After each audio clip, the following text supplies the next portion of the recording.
Pamit Om.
Pantauan.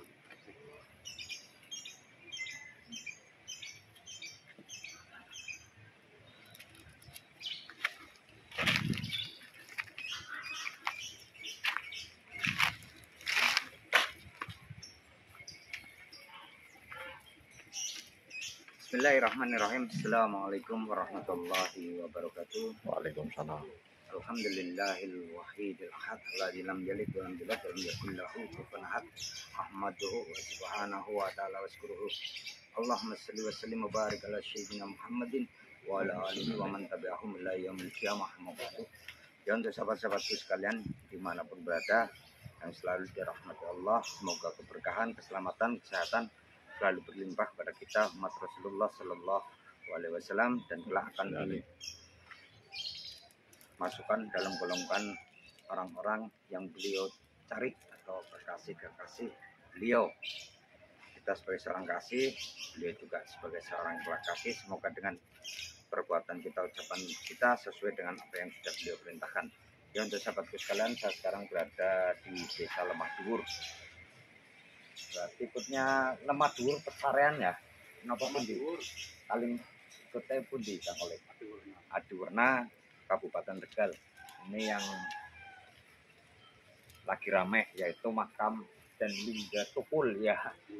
Ya, karena saya sebenarnya sudah di sini sudah sama Mas Holik, kita sudah sering menyelusuri makam-makam saya dan Mas Holik. Jadi saya ngomong sama Mas Holik itu lingga tukul dari mana gitu loh, karena dulu itu nggak ada kayak gitu loh. Nanti saya akan jelaskan proses penelusuran sebuah makam ataupun candi-candi kewalian yang memang ada dulunya, dan saya akan cerita sedikit tentang nanti di sekitar wilayah lokasi Amangkurat itu ada 12 kadipaten dulunya yang sekarang akhirnya menjadi sebuah makam. Nah, jadi pugernya itu makam Amangkurat. Nah, itu ada kadipaten sekitar 12. Jadi kadipaten kecil kayak kelurahan kalau zaman saya. Sekarang itu kayak kelurahan loh kadipaten. Dulu ini kan semuanya jalan, semua jalan-jalan besar, sungai-sungai besar yang mengelilingi makam Amangkurat. Jadi makam Amangkurat ini sebagai patokan puger, wong raja yang mau puger kayak gitu. Karena orang Jawa tidak etis kalau misalnya ada rajanya terus ada yang lebih angket, tidak ada. Mesti semuanya adalah para pengikut-pengikut beliau. Yang pertama ada yang buka, beliau minta dimakamkan di sini di Tegalwangi, disanding dengan gurunya pun ya di Tegalwangi ini.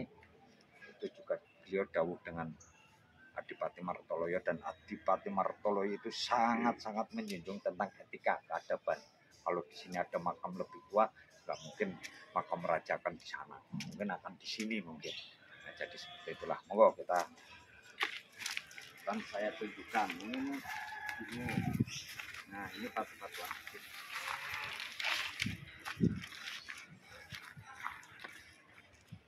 Nah, ini bata-bata candi besar-besar ngeten iki. Assalamualaikum. Wah, kutune Gusti, Mbah. Waalaikumsalam. Ayo, mari.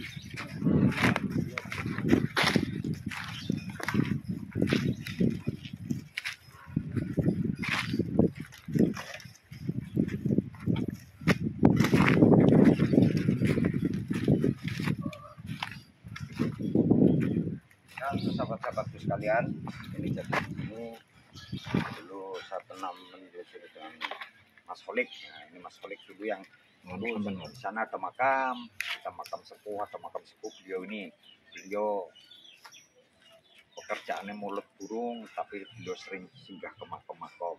Beliau tahu insya Allah daerah-daerah di mana makam-makam yang ada candinya ya Mas Holik. Ya, nah, termasuk di Lemah Dhuwur ini. Jadi makanya di sini saya sama Mas Holik sebenarnya kaget waktu ada lingga ini ditemukan di sini. Karena dulu tidak ada ya Mas Holik ya. Ya. Jadi ini kayak pindahan dari mana kayak gitu loh. Karena ini dulu kayaknya tidak ada. Jadi hanya makam-makam nisan-nisan ini mawon kayak gitu loh. Makanya saya kaget waktu ada penemuan lingga ini kayak gitu loh. Dan kayak kalau saya lihat struktur lingga ya ini kayaknya bukan seperti batu kolbut yang ada di Pangeran Atas Angin Pedagangan. Ya, kalau kolbut itu minimal itu harus sekitar antara setengah meter lah, 60 tingginya itu sekitar sana. Kalau ini terus apalagi dibilang bahwa di sini adalah tempat biasanya lingga ini digunakan untuk pemujaan pada dewa siwa, saya rasa itu tidak. Saya rasa itu tidak ada. Kalaupun ada, ini di sini kan wilayah kekuasaan dulu Adipati Martoloyo. Nah, jadi Tegal itu dulu penguasaan Adipati Martoloyo. Seumpama di sini ada makam, apalagi makam-makam Mataram kuno, Adipati Martoloyo, ada Pangeran Benowo, ada Pangeran Hadijaya atau Jawa Timur, itu ahli-ahli ziarah, orang-orang yang suka tirakat. Nggak mungkin akan seperti ini kayak gitu loh kondisinya. Karena yang saya dulu pernah ketemu bahwa pugernya itu Amangkurat. Nah, jadi candi yang tertua di sini Pak Gianten, Amangkurat, terus Mbah Dagan, itu ada sekitar 4 candi termasuk Mbah Panggung. Nah, itu nanti kita tarik garis lurus. Kalau di sini ada, itu berarti sudah orang tua, mungkin orang tua kan jujur. Candi tua itu kan memang ada, karena memang diwingitkan dari zaman dulu bahwa candi yang tua Mbah Panggung, Mbah Pagianten, Suro Pagianten, Amangkurat Agung, terus Mbah Dagan. Nah, seperti itu berarti udah ada, berarti pokoknya ya wong Jawa akan menjunjung tinggi etika raja ya mesti di atas kan. Nah, ibaratnya suatu negara pun ada presidennya, suatu wilayah pun ada rajanya, nggak mungkin raja kan. Jadi kalau ini saya rasa beliau ini semuanya adalah para pengikut Amangkurat, karena di saat Amangkurat perjalanan dari Banyumas sampai ke Tegal itu diikuti oleh 1000 berapa para pengikut. Dan setelah beliau dimakamkan Amangkurat, seluruhnya tidak ada yang kembali, seluruhnya menyebar. Nah, makanya di daerah Amangkurat, Tegalwangi, Besarean, Lemah Dhuwur itu banyak-banyak candi-candi bernisankan seperti ini, nisan-nisan Andesit Demak Troloyo. Nah, seperti itulah. Jadi kalau penguakan sebuah makam jangan langsung, oh ini lingga, ini itu. Jangan, kita lihat kultur yang ada di suatu wilayah. Jangan langsung, wah ini ada lingga berat. Kita jangan fokus di lingga. Kita belum tentu lingga ini sudah ada di sini. Ini nggak ada. Saya sama Mas Holik, makanya saya diem saja waktu ada geger-geger seperti itu. Ini kalau ini ada, ini harusnya di dalam candi. Di dalam candi, seperti kalau misalnya ini ada candi, ada benteng, ini harus di dalam benteng. Kenapa ini yang dibakar, lainnya tidak? Itu secara logika, secara pengamatan. Seperti di makam perdagangan seatas angin. Lingganya kan di dalam lingkup keraton atau kadipatennya Basuro Pagianten lah. Kalau ini sepertinya pun ada yang memindah. Ini pindahan dari mana? Mungkin dari, kalau saya lihat dulu lingga itu ada di depan makamnya Mbah Mangkurat itu dulu ada. Terus di Mbah Catuk. Ini sebenarnya bukan lingga, tapi ini adalah diagram. Diagram yaitu petanya orang dulu untuk mengatur. Misalnya di sini ada saya seorang lurah di zamannya. Kamu megang kadipaten sana, kamu ke sana, kamu ke sana. Ini diagram. Jadi diagram ini aslinya sebuah peta seperti itu. Jadi makanya kita di sini belajar terus belajar, tapi jangan langsung menyimpulkan kalau bisa. Karena kalau kita langsung menyimpulkan, sedang penelitian itu, apalagi tentang sejarah itu lama, prosesnya lama. Kita lihat dulu, mesti kan kita lihat dulu wilayahnya di mana, meliputi apa aja, makamnya apa aja. Loh, di sana ada makam rajanya, masa di sini Mataram kuno? Kan nggak mungkin. Ada Mbah Panggung. Sejarah Ki Gede Bayu pertama datang ke Tegal, yang diketemukan adalah cangkirnya Mbah Panggung. Nah, kalau ini katanya awal, berarti Mbah Panggung bukan awal. Ki Gede Bayu mungkin kesini dulu kan, kayak gitu. Jalannya sejarah itu seperti itu. Dan kalau perjalanan di sini yang paling banyak adalah memang perjalanannya di Agung Palu, terus itu banyak sekali petilasan terus petilasan Mbah Panggung itu banyak, karena Mbah Panggung itu ilmunya sambil berjalan, beliau siarnya jalan, makanya petilasan beliau sebenarnya banyak. Cuma memang karena pondok pesantren beliau, terus beliau di sana ya, kalau ada petilasannya beliau ya lebih baik diam, karena nanti barangkali timbul dan kontra seperti itu. Jadi di sini makanya saya, kalau saya ke makom, saya nggak langsung menyimpulkan ini dari ini nih. Enggak, saya itu kalau orang tua pamali, nanti kita kena dam. Nah, nanti kita akan kena dam yang berefek dengan kehidupan kita. Karena kayak gini jangan langsung, udah nggak usah, kalau di makom nggak usah kita namanya ngeklaim apa ini, kita nggak usah. Oh, sebenarnya saya perjalanan ke makom itu dari 2002 saya sudah di makom. Pertama saya datang ke makom Mbah Panggung. Itu saya dulu perjalanan situ karena di sana banyak, yaitu buyut-buyut saya di sana semua. Ya, dari Bani Hasan saya di sana, dari buyutnya. Makanya saya megang pertama itu saya datang ke Mbah Panggung, setelah itu saya langsung lanjut perjalanan ke berbagai makam-makam yang memang makam-makam para sepuh-sepuh. Itu pun nuruti hati saya toh, nuruti lampah, nuruti hati. Jadi di sini makanya saya bingung waktu ada penemuan lingga-lingga ini, saya heran. Maksudnya herannya batuannya pun beda. Nah, kalau ini seperti batu yang ditapah itu biasa gitu. Makanya di sini mari kita belajar, jangan langsung menyimpulkan, tapi kita teliti dulu. Baru setelah fix A1 ada TKP, ada artefak penilisan yang mendukung, ada sumber dari orang tua yang paling sepuh di desa sini, tanyakan. Nah, ini ada enggak? Nah, soalnya kita enggak ya, tapi dari dulu saya di sini sama Mas Solik enggak pernah. Ini Mas Solik ini sering di sini karena orang sini. Makanya Mas Solik aja kaget. Tuh, ini lingganya dari mana? Kok posisinya sudah ada batanya, ada lingganya sendiri, itu kan perlu dikaji ulang lah. Jadi, seperti ini mungkin orang-orang sini pun nggak ada yang tahu kayak gitu loh. Mungkin oh lingga udah ada di sini. Jadi maka dari itu di sini kita terus belajar, kita cari. Kalau di sini banyak sekali. Memang di sini kan, sini saya bilang tadi bahwa Puger Amangkurat setelah itu ditarik ada sekitar 12 kadipaten. Nah, termasuk Sri Gedong, terus Penawajar. Itu nanti makam-makam sepuh itu kadipaten itu sekarang kan jadi makam, karena di situ kadipaten, akhirnya penghuninya pada meninggal, akhirnya dimakamkan biasanya di sekitar kadipaten. Nggak mungkin kalau meninggal terus dimakamkan di sana jangan. Yang akhirnya jadilah makam-makam yang penuh dengan situs-situs sejarah. Itulah pengokan sebuah makam ya. Jadi untuk rekan-rekan, supaya kita terus belajar di sini, jangan langsung mengklaim ini ataupun apa ada. Apalagi kita bukan orang sini, terus kita menemukan ya monggo, kalau punya desa ya punya desa, ini haknya desa bukan hak kita. Yang penting kita, tugas kita adalah di sini kita menyelamatkan situs-situs sejarah. Tidak usah mencari kebenaran ataupun kita mencari ketenaran, tidak usah, tidak perlu. Makanya jadilah waling wawakmu dewe, yang penting kamu di makom, kamu dapat ilmu tentang kematian, bahwa kehidupan yang sejati adalah nanti saat kita meninggalkan dunia ini.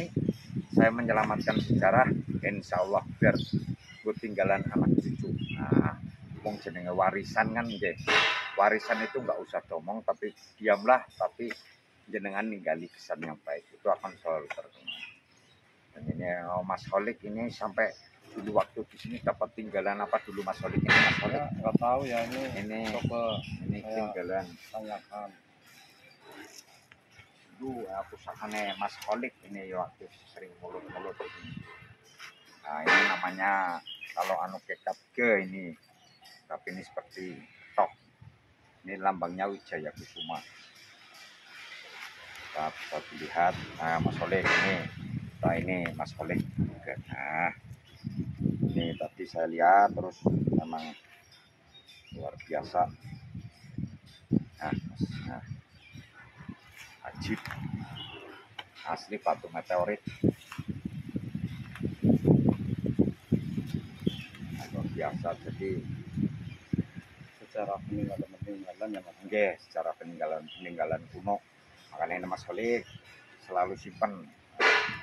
Mas Holiknya mulut burung sekalian seperti ini. Jadi kalau saya itu malah senang, makanya saya senang bergaul dengan, kalau wong Jawa ki wong sing glontang ya biasanya.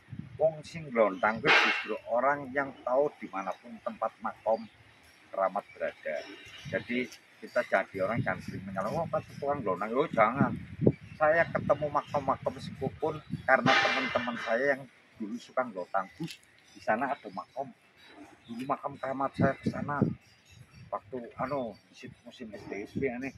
Nah, seperti itu akhirnya saya ketemu makom keramat. Alhamdulillah dipertemukan, walaupun orangnya dulu jalan yang salah mungkin menurut kita sebagai manusia, tapi kan alhamdulillah di situ katanya beliau sering ketemu seperti ini sampai akhirnya beliau berhenti untuk main SDSP. Itulah. Ini bolanya dari batu. Itu batu meteorit. Kalau saya lihat dari batu meteorit.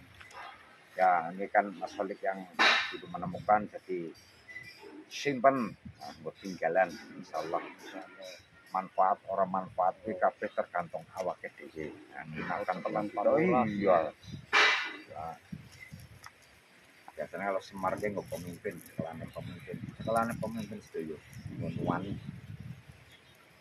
Ya untuk sahabat-sahabatku sekalian dimanapun berada, nanti kita nunggu perkembangan. Makanya saya sama Mas Holik itu nunggu perkembangan berita bagaimana nanti pengokan sebuah situs lingga. Tapi kalau bisa yuk mari kita sama-sama dewasa kumpul bareng, terus coba kita akan lihat seperti apa ini, seperti apa dan seperti apa. Karena sebuah makam memerlukan penelitian yang lama dan juga waktu dan juga dana yang tidak sedikit. Jadi penting sudahlah. Kalau saya lebih baik yuk kita sebagai generasi muda yuk kita jaga, kita lestarikan. Kok kayak gini aja kan ya, kadang kasihan kotor kayak gini seperti ini. Dan memang untuk makom kan karena jarangnya, kalau orang Jawa ini jarang yang mengetahui ini siapa, jadi orang baru saja dolanan candi bukan wala atau pohon pisang. Orang Jawa seperti itu, adatnya seperti itu. Jadi nanti setelah ini nanti saya akan berita, jadi di sini pergerakan dari para pengikut Prabu Amangkurat Agung. Masih pengikutnya ya, masih pengikut semuanya di sini. Jadi pengikut dan kerabatnya itu semuanya menyebar, semuanya hidup dalam pemerintahan masih. Makanya saya bilang pugernya di Amangkurat setelah Mangkurat Wakot semuanya menyebar dan semuanya itu kayak membuat kadipaten kecil langsung di bawah kepemimpinan Adipati Amral yaitu Amangkurat II. Nah, langsung membentuk sebuah pemerintahan, makanya Lemah Dhuwur, bahwa di sini Lemah Dhuwur itu apa? Di sini kompleknya para praja, para keluarga-keluarga dari keraton, makanya dia lemah dhuwur itu berarti lemahnya sing dihuni oleh para orang-orang atas. Nah seperti itu. Jadi kalau mau menguak sejarah atau pomimi tentang keadaan daerah, tentang harus paham. Makanya dalam penguakan makam itu jangan langsung ini Mataram kuno, Mataram Islam, ini nisan ini, enggak usah, kita teliti dulu secara detail, kita lihat situasi kondisi wilayah di lokasi sekitar makom. Ini Lemah Dhuwur ikutnya mana? Adiwurna ada berapa makom? Itu harus bertalian. Sejarah itu bertalian, nggak ada ujuk-ujuk. Ini dari Jawa Barat, ini dari Jawa ini dari Jawa Timur turun, itu enggak ada. Semuanya harus bertalian dan itu akan menjadikan sebuah cerita walaupun kita tidak ikut dalam cerita tersebut di zamannya, tapi setidaknya kita punya gambaran. Namanya nama itu kan dawuh. Nama Lemah Dhuwur berarti lemah yang tinggi, berarti di situ kalau enggak orang-orang yang diam di daerah itu adalah orang-orang yang punya kasta. Nah kan seperti itu. Kayak Tegalwangi ya karena ada seorang raja yang dimakamkan di situ, akhirnya tanah yang dulunya tanah biasa akhirnya tekan rojo kan jadinya wangi. Nah kalau orang Jawa kan ngoten kayak pesucian, berarti itu daerah yang penuh dengan kesucian. Biasanya isinya ulama-ulama, kiai kayak gitu. Kayak misalnya kauman perkampungan kaum Yama itu kan memang sudah ada dari zaman dahulu. Nah, makanya kita terus belajar tentang sejarah secara detail. Kalau kamu cinta sejarah ya kamu harus masuk ke dalamnya dan ikuti perkembangan. Nah, jadi bisa menjelaskan sejarah tapi secara logika harus bisa kita tangkap. Karena apa? Kalau sudah jadi kita sudah cinta sama sejarah, kita harus bisa menjelaskan dan tidak hanya sama orang-orang yang suka sejarah. Nanti ketemu karo wong sing ora seneng sejarah tapi di beliaunya itu masuk akal, masuk logika. Itulah sejarah. Jadi untuk penguakan sebuah makom, satu pegang 50% artefak nisan-nisan seperti ini, yang 25% itu harus sumber berita dari orang-orang sepuh, dari orang-orang yang sepuh ya. Nanti 10%-nya itu manuskrip Google tentang apa desa Lemah Dhuwur, buka manuskripnya apa aja, desa Lemah Dhuwur itu isi apa aja, ada berapa makom, ada ini ya. Yang 5% itu hikmah. Makanya hikmah itu tak taruh di 5%, kenapa? Bukan saya menyudutkan hikmah atau mengecilkan hikmah, tapi kita hidup di zaman modern yang harus pertama itu adalah masuk logika. Nah, karena untuk masuk ke dalam hikmah belum tentu kita bisa diterima di pikiran orang-orang yang pintar, yang mengedepankan hanya akal. Yang berbicara logikanya mana? Buktinya mana? Buktinya mana? Misalnya kita bicara hikmah, ini makom ini yang juga ini. Oh, kalau ketemu orang pintar, buktinya mana? Kamu kok bisa ngomong ini wali ini, itu buktinya mana? Adakah bukti otentik nisannya? Adakah bukti ada tinggalan dari orang tua bahwa di situ benar ada candi, ada yang kan harus itu. Itulah penguakan sebuah makom. Hati-hati, karena kalau misalnya sudah master tidak ada nisan ataupun apa, jangan pernah bilang di sini ada makom, bahaya. Biarpun di sini benar ada makom, tapi biarlah sing mastur biarkan mastur. Jangan sampai kita munculkan. Karena apa? Yang masyur sudah ada. Kita jangan munculkan yang mastur, yang nanti jadi bahan pertanyaan. Kalau mau ziarah, silakan ziarah lah ya pada yang sudah masyur saja. Jadi banyak orang lihat, oh ya benar di sini ada candi. Coba kalau kita bikin di sana candi, makam megah misalnya, pertanggungjawabannya berat. Kita harus menjelaskan siapa beliau, sedangkan nanti akan terjadi timbulnya pro dan kontra, dan berhati-hatilah. Maka dari itu, kalau kita mau menguak sebuah makom, paling utama adalah artefak, dan yang kedua adalah anak tembung dari wong-wong sing sepuh yang menyaksikan bahwa di situ ada sebuah makom. Ya, untuk sahabat-sahabatku sekalian, terima kasih. Saya terus semangat menebar kebaikan. Mari kita berpikir cerdas. Nah, jika kamu cinta dengan agamamu, kamu cinta dengan sejarah, kamu harus jadilah orang-orang yang cerdas. Jangan hanya menuruti nafsu saja, tapi kita gunakan akal logika. Karena Allah itu ciptakan pertama adalah hanyalah 3, nur, akal, dan pena. Jadi kita dibekali oleh akal oleh Allah untuk berpikir. Dan terus berpikir, kita terus belajar, dan belajar. Terima kasih sahabat. Terus semangat menebar kebaikan. Billahi taufiq wal hidayah.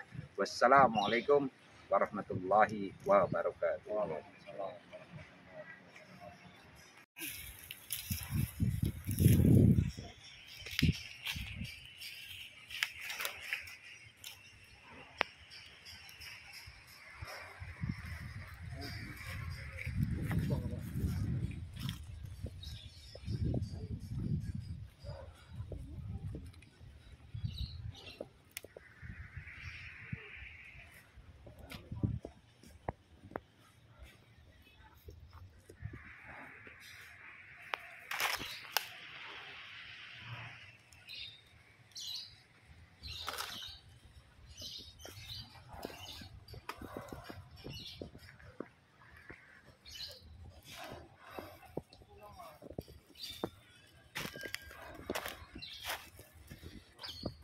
Ya makaman desit niki ini bata-bata kewalian.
Iya di situ.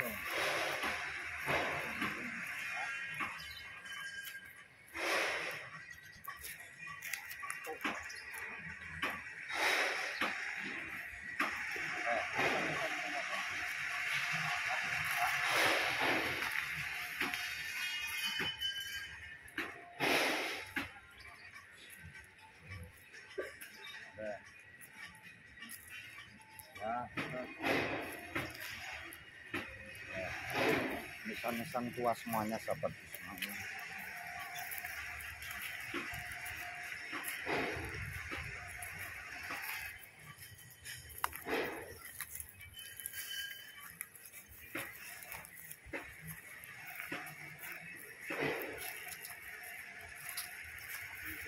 Muhammad Sultan Itu wangi ya mas.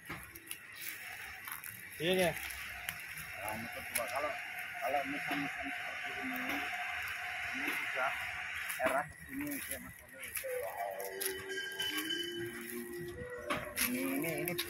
Ini bukan andesit. Kalau andesit itu banyak agak tumbuhan, tapi kalau batu-batu ini ini batu-batu cadas sungai. Jadi kita harus bisa membedakan mana sing andesit, mana yang batu-batu cadas sungai. Biasanya kalau ini dipakai abad 18. Ini orang udah nata sendiri bedanya. Ini mas, ini kan batunya batu cadas sungai. Jadi kayak merenik-merenik. Nah, nanti saya akan tunjukkan makam apa nisan-nisan sini. Nah, seperti ini. Kalau batu nisan kuno itu warnanya agak kehijauan. Nah, lihat. Nah, itu tulisannya begini. Ada 1899 ya. Jadi ini ada tulisan ini. 1894 meninggalnya beliau. Cuma ini